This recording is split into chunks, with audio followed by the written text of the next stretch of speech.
Hey guys, so this is a vlog that nobody asked for. And no one would ever need. Hey, let's go.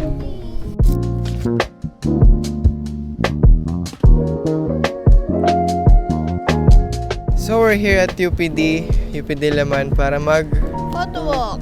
ayun. So we're just going around taking pictures. Yeah. Enjoying life right now. Yeah, so ito yung sample pics na nakuha namin.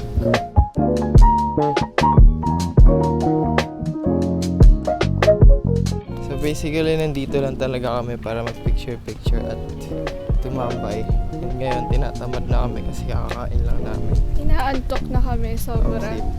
Pero mas maganda sa UPD kaysa sa UPLB. Sorry guys. Sorry LB. I mean, oo, maganda sa LB. Pero kasi, okay, in my defense, mas gusto ko lang maglakad around UPD compared sa LB kasi mas mapuno siya. Ewan ko, sobrang init kasi sa LB. Tapos dito, mas cool yung temperature somehow. Oo, kasi maraming shade. I mean, kasi mas compact in a way dito.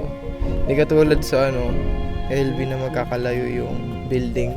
Tapos sobrang Kailangan mo tirik na maglakad araw. kung walang jeep and all. Pero culture-wise, I think LB pa rin yung the best. Same.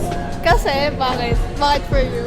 Kasi sa akin, andun pa rin yung ang dami. Yung katulad nga nung isang vlogger, yung Kanal Humor.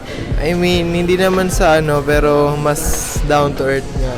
I guess. Mas grounded ang parang UPLB people. mas madali mo makakasama yung mga tao dun. Parang kahit saan ka pumunta, sa mga inuman, ganun. Same. Pag uwi mo, may mga bago ka ng kaibigan na tol. Same. Ganun ba? Mas maganda yung inom culture sa LB. Tara, pwesto! Same. Uy! Actually.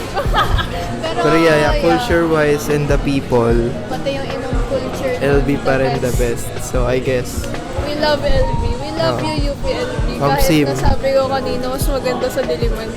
kahit na 13 years na ako sa Diliman, LM hanggang high school, kung papapiliin ako, LB pa rin talaga. It's the people that matters. We love Ano yun? UPLB. It's not the house, it's the people is the home. Yun na yun, guys.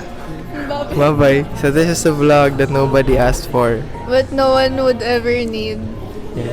Bye-bye, Thanks. guys. Itong motor na may buhay.